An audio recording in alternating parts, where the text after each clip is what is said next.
Hello दोस्तों, Govind blog for you में आपका स्वागत है। दोस्तों, ये नज़ारा है दुबई का जो आप अभी देख रहे हो।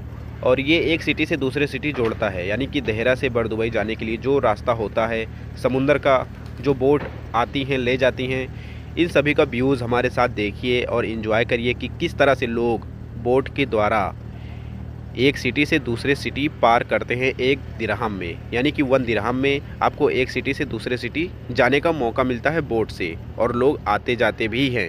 तो इस बीच में जो समुंदर का नज़ारा है, जो बोट का नज़ारा है, वो आप घर बैठे देख सकते हो। जी हाँ दोस्तों, अब आप देखिए, एंजॉय करिए कि किस तरह से लोग आते जाते हैं।